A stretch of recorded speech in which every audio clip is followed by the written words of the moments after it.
Здравствуйте, меня зовут Павел Иванов. Я писатель, специалист по работе с горем и скорбью, исследователь жизни после смерти и потустороннего мира. Автор книжного цикла «Жизнь после жизни есть, я знаю» и этого подкаста. В сегодняшнем выпуске я расскажу вам историю жизни и смерти моей мамы, а также о нашем воссоединении после ее ухода из земного мира. Моя мама, Елена Ивановна, была прекрасным человеком.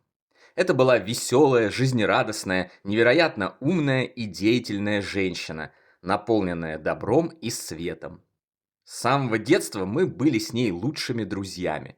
Понимали друг друга с полуслова, вместе занимались спортом, любили кино, поддерживали друг друга и единым фронтом разбирались с разными проблемами и трудностями. Так было до середины 90-х годов.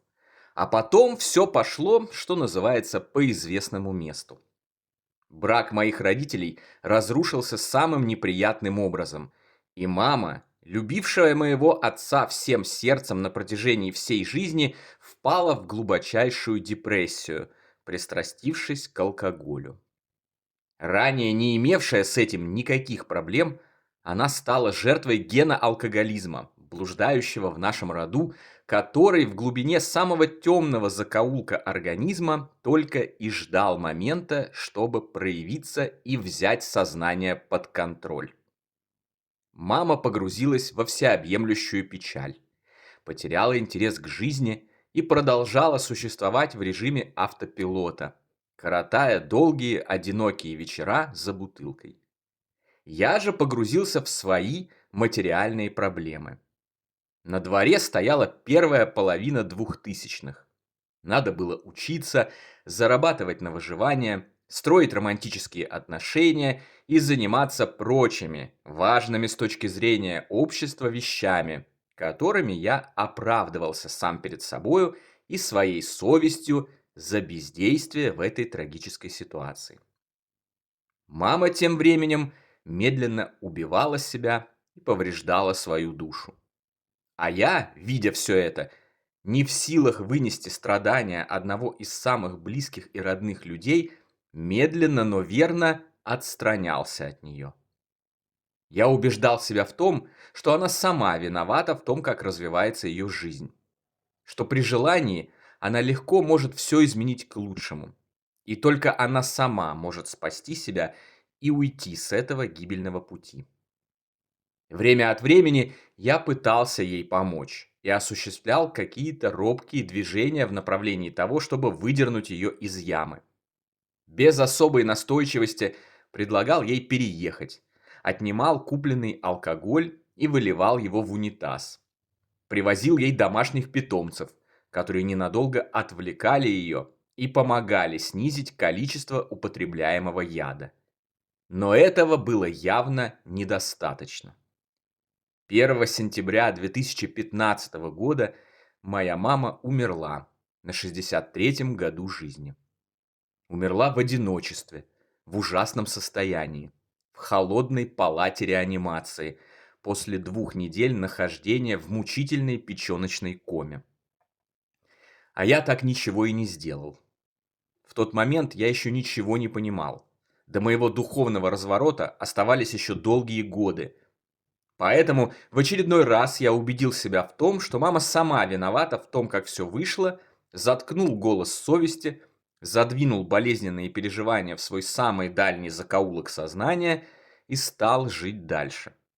Стал жить дальше, не обращая внимания на все возрастающее количество странных событий и тяжелых испытаний, выпадавших на мою долю и долю близких мне людей, от которых с каждым следующим случаем я мог отстраниться все меньше.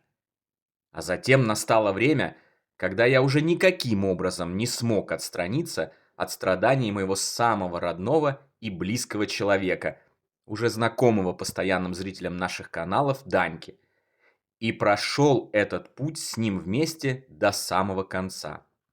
Через онкологические больницы, мучительные анализы и медицинские тесты, убийственные диагнозы, тающую на глазах надежду, химиотерапии, невыносимую боль и физическую смерть.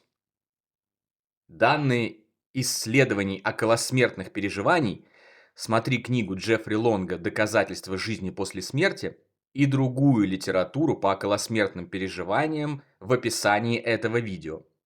Обобщенная коммуникация с потусторонним миром. Смотри Роберта Крукола «Высшее приключение».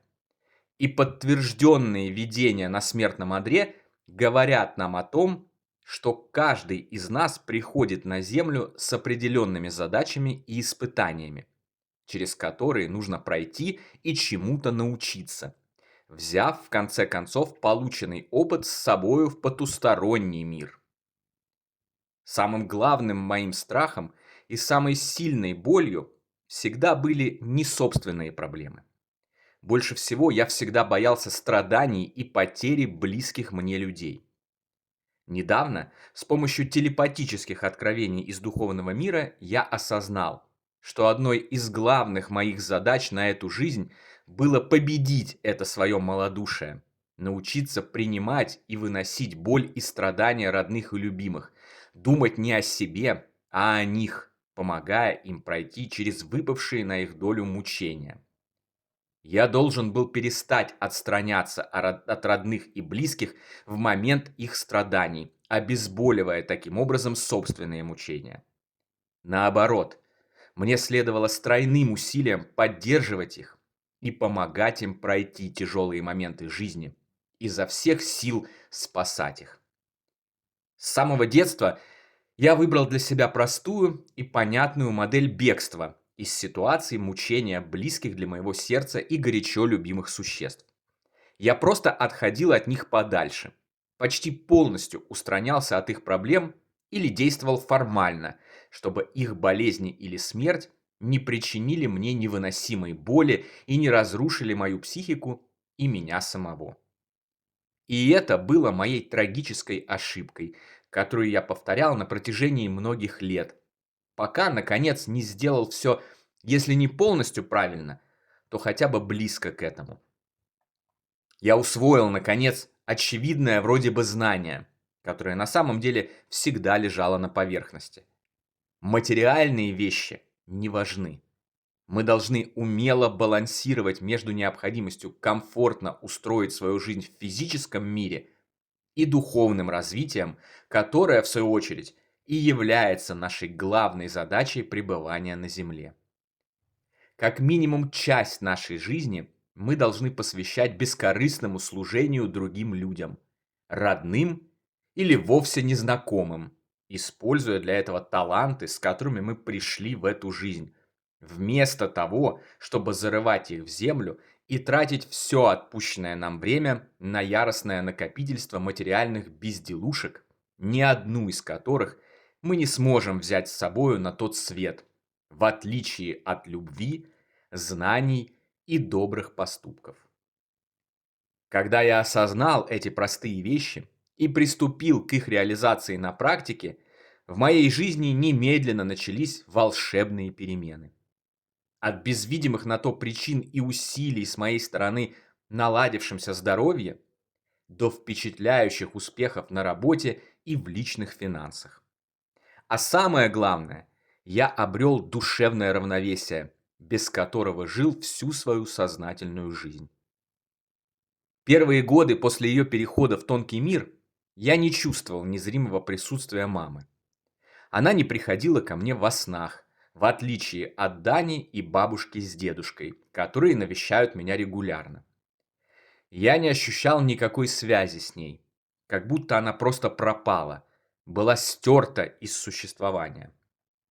Позже я понял, что происходило это, скорее всего, потому что вследствие того, как она провела последние годы своей жизни и что сделала с собой, после перехода ей пришлось решать определенное количество проблем, восстанавливать свою духовную энергию, исцелять нанесенные повреждения души и повышать уровень духовного развития прежде, чем она смогла попасть в духовные сферы, наполненные красотой, радостью и счастьем, и обрела возможность присматривать за своими оставшимися на земле любимыми.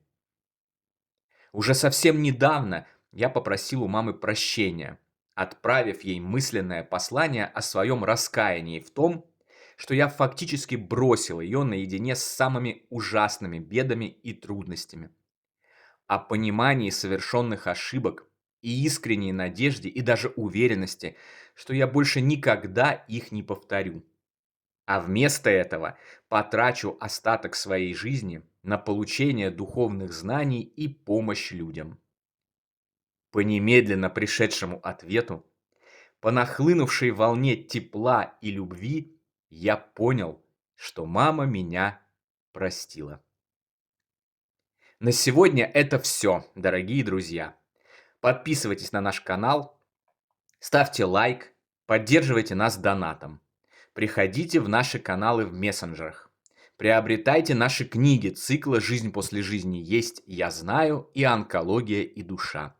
Все необходимые ссылки вы найдете в описании видео. Всего вам самого лучшего, волшебного и замечательного. До новой встречи. Всегда ваш Павел Иванов.